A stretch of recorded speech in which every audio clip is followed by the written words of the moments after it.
Wels, persischer Stör, russischer Stör, seltene Fische.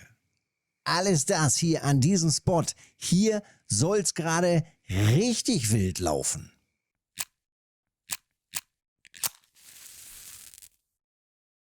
Und da muss ich das doch probieren. Also ab an die Achtuba. Hingereist, ausprobiert und jetzt müssen wir natürlich warten. Denn das Ganze braucht immer wahnsinnig viel Zeit.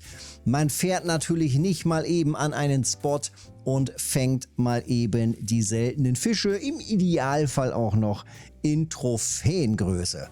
Das wäre natürlich zu nice, aber probieren muss man es halt. Und das bedeutet Sitzfleisch. Zeigen, dass man hier sitzen kann, dass man einfach nebenbei vielleicht auch was anderes macht, wie zum Beispiel YouTube-Videos gucken und dann einfach gucken, ob hier was geht, wann hier was geht, wie hier was geht.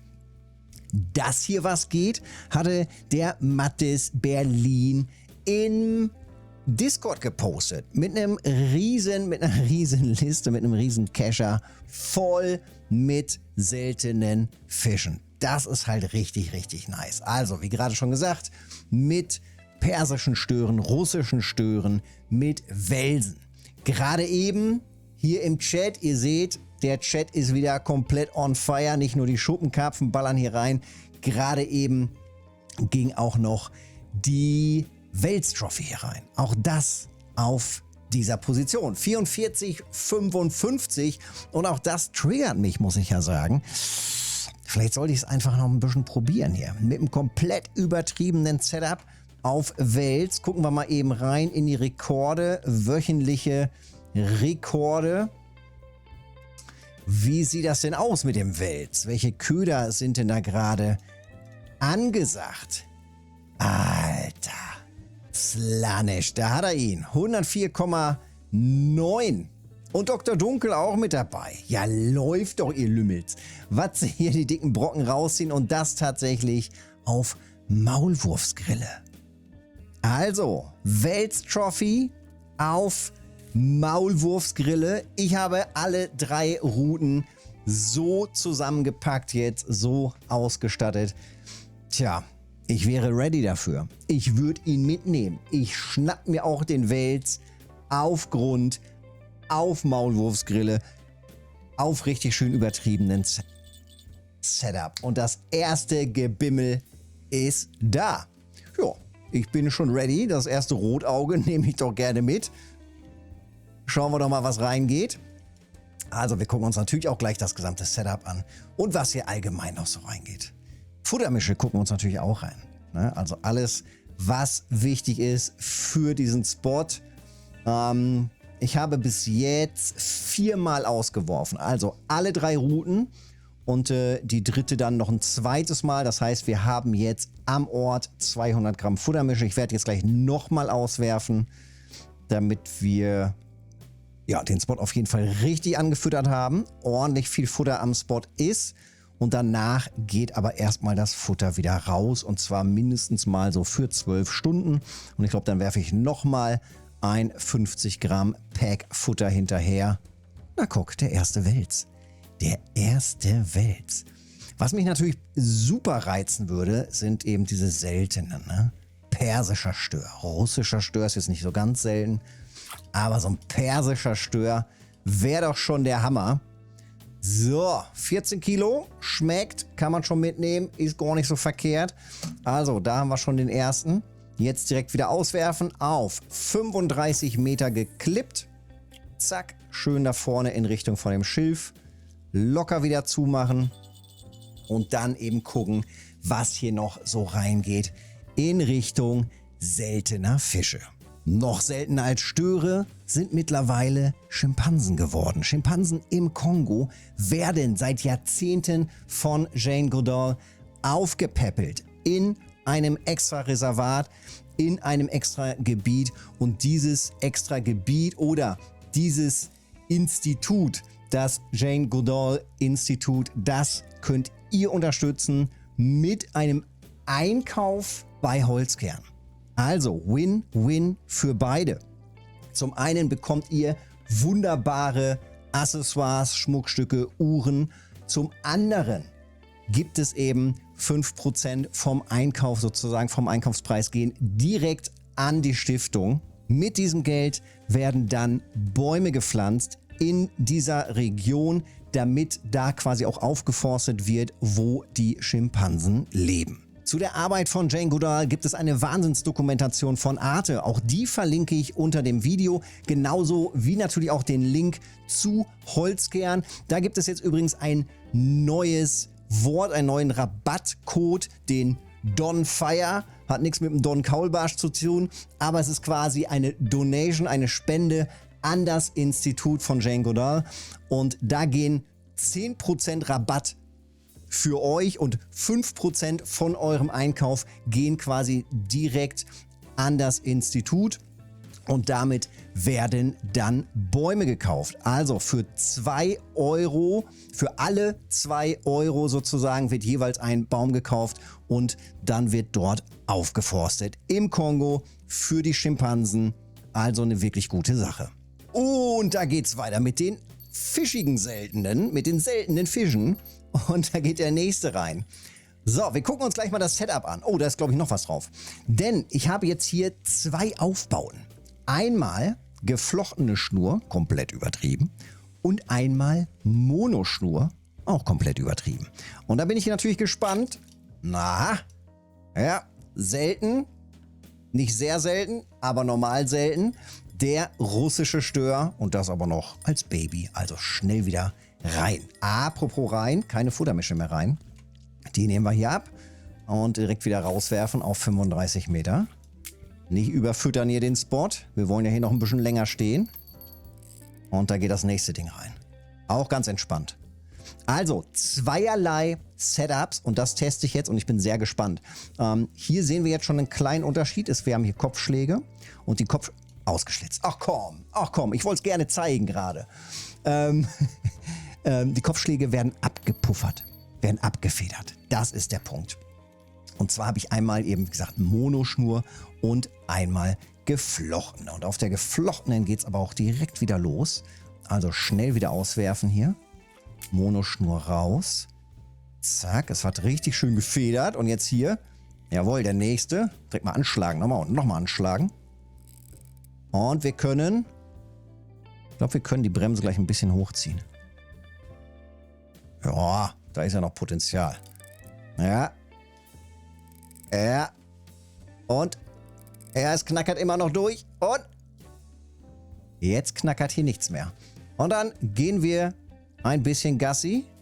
Müssen wir Gassi gehen? Nee, aber wir können. Also, wir gehen also mit der gehobenen Route ein bisschen nach hinten. Haben jetzt sämtliche Power hier. Und jetzt wird ordentlich wieder eingekurbelt. Zack. Könnte auch wieder eine Welt sein. Vielleicht so Mitte 20, 30 Kilo, oder? Ich kann es noch ganz schwer einschätzen. Ist halt jetzt der erste Fisch gerade, der ein bisschen dicker ist. Aber wenn ich ihn jetzt so ziehen kann, ohne dass er jetzt großartig Theater macht, ja, das passt schon. Das passt doch schon. So. Ja, er wehrt sich nicht. Also ist jetzt nicht irgendwie 50 Kilo plus oder so. Aber tatsächlich der nächste Wels, ne? Ja, das wird natürlich in den Dingen, ne? Das wird natürlich noch spannend. Die dicken Brocken. Und es wurden ja, wie gerade schon gesagt, wahnsinnig viele von diesen Brocken schon gefangen. Also hier ist momentan wohl the shit. Also den holen wir jetzt eben raus. Hier geht es wohl gerade richtig ab. Das müssen wir natürlich mitnehmen, ne? Oh ne, 20 Kilo. 15 sogar nur. Na guck. Na guck. So, Bremse natürlich wieder aufmachen. Locker raus auf die 35 Meter. Zack. Und jetzt gucken wir. Also, alle wichtigen Facts. Wir sind natürlich an der Achtuba und wir sind natürlich an der großen Störkurve und werfen hier schön in diese Area. 35 Meter weit raus, 35 Meter Clip zu dem Schilf. Da wollen wir hin. Ich vermute jetzt einfach mal, klar, gleich am Tag werden nicht mehr so viele Welse reingehen. Da ist der nächste, der ein bisschen Bock hat. Kann ich anschlagen. Zack und nochmal. Wenigstens so tun, als ob. Und kommt da rein. Ich würde sagen, wir drehen auch hier mal ein bisschen hoch. Ja.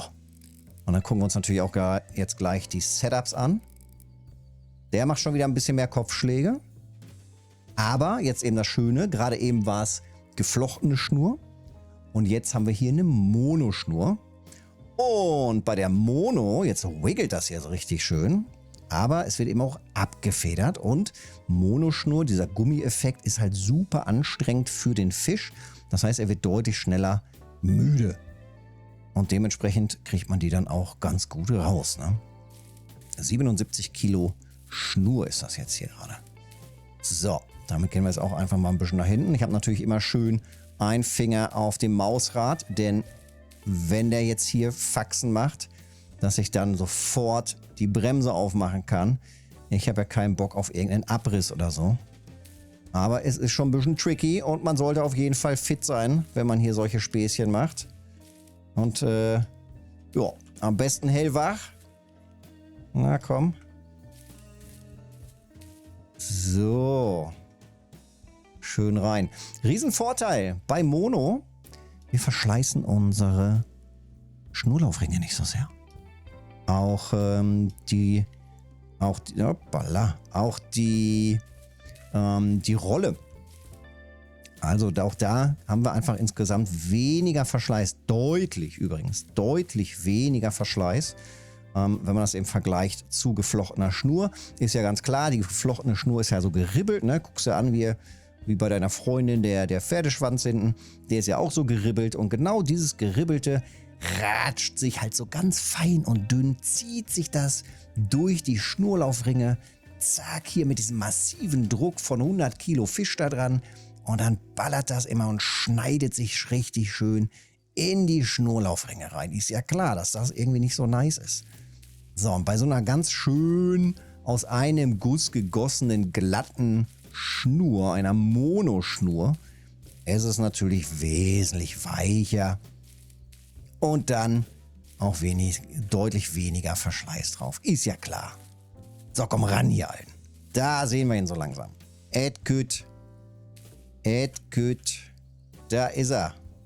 Jawohl, der nächste Wels. So, der aber jetzt diesmal ein bisschen dicker als nur 15 Kilo. Aber ohne Scheiß, ich nehme auch die 15 Kilo mit. Also sehr gerne. 15 Kilo Wels ist doch ganz nice. Schnell rausgezogen. Und dafür passt das doch. Dafür passt das doch wirklich gut. So, komm ran hier. Schön auf entspannt. Komplett übertriebenes Setup. Und da ist er. Es würde mich reizen, ich sage dir, wie es ist, es würde mich reizen hier auf Jig mit dem Boot. Das Boot steht hier ein bisschen flussabwärts. Es würde mich reizen, einfach mit dem Boot hier hin und dann einfach durchjiggen. Auf dem komplett übertriebenen Setup mit der 30er Borealica. Das wäre schon nice, ey. So, jetzt nochmal ranziehen hier. Für die letzten Meter. Alter, wie das aussieht, ne? Wenn hier vorne... Komm ran jetzt. Und jetzt über den Rücken. Jawohl, jetzt hat er verloren. Wenn hier vorne so ein Monster im Wasser auftaucht. Zack, 31 Kilo. Jawollo. Der nächste Brocken. Bisher viel Wels, wenig Stör. Also, hoppala. Direkt wieder raus damit. Futtermische ist runter, jawohl. 35 Meter direkt wieder raus. Und wir gucken jetzt... Natürlich, also Map haben wir, jetzt gucken wir uns die Setups an. Das Setup jetzt gerade eben ist so aufgebaut. Ich bin natürlich, weil ich es halt habe, lange Jahre drauf gespart. Die Kingfisher Legacy TI, also dicke, fette Rute mit 80 Kilo Tragfähigkeit. Dafür ist das Teil sinnvoll. Nicht fürs Karpfenangeln, komplett übertrieben. Aber für diesen Einsatz jetzt hier genau das Richtige. Dazu genauso komplett übertrieben, aber auch genauso für diesen Einsatz genau richtig die Turion mit, ja, 30.000er. Also Turion 30.000, wo jetzt von der 1,25 mm Schnur, so ein dickes Ding ist das, immerhin noch über 200 Meter Schnur draufpassen. Also super entspanntes Ding. 77 Kilo. Und das Teil jetzt, wie gesagt, ja, mit 200 Metern macht das Ganze entspannt. Berserk Hook Ultra Series. Ich hatte sonst immer die roten, Ultra Series, nochmal mehr Tragfähigkeit. Also maximale Tragfähigkeit hier drauf. Maulwurfsgrille, Futtermische gucken wir uns natürlich auch noch gleich an. So simpel, ohne Vorfach hier natürlich, so simpel geht es jetzt auf die dicken Brocken. Anderes Setup, auf entspannter natürlich, weil nur halb so dicke Schnur, 84 Kilo in dem Fall. Ja, ich bin über der Tragfähigkeit der Rute. Wenn ich hier mit Fettfinger, ist die Rute im Moors.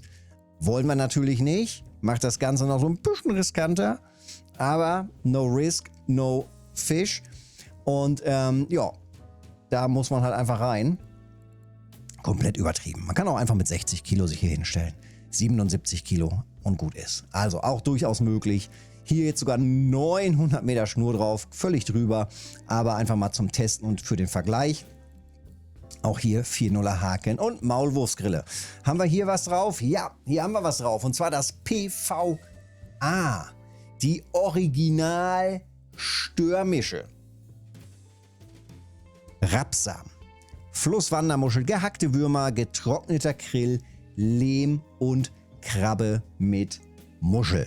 Und das Ganze hier in 50 Gramm Päckchen PVA geschnürt. Raus damit. Ja, ansonsten alles gleich hier, wie gesagt, auf Mono. Jetzt zuppeln wir hier noch ein bisschen dran rum und zuppeln und zuppeln. Und ab jetzt heißt es Geduld haben, abwarten und gucken, was noch alles so reingeht. Klar, nachts natürlich eher die Welse. Tagsüber hoffe ich jetzt auf dicke, fette Störe. Ja, ich werde jetzt hier noch ein bisschen rumstehen und noch ein bisschen weiter testen. Ist ja klar, das Ganze ist halt auf lange Sicht angelehnt. Also einfach auch mal nachmachen, einfach mal testen und vor allem auch einfach mal unten drunter unter dem Video gucken, was es für dich bei Holzkern gibt, ob es da nicht eine Kleinigkeit gibt und eine noch größere Kleinigkeit, also 5%, wie gesagt, Spende an die Schimpansen vom Institut von Jane Goodall. Lohnt sich auf jeden Fall für die Schimpansen. Daumen da lassen, Kanal abonnieren nicht vergessen und dann sehen wir uns im nächsten Video oder im nächsten Livestream. Montags, Mittwochs und Freitags immer ab 19 Uhr. Petri.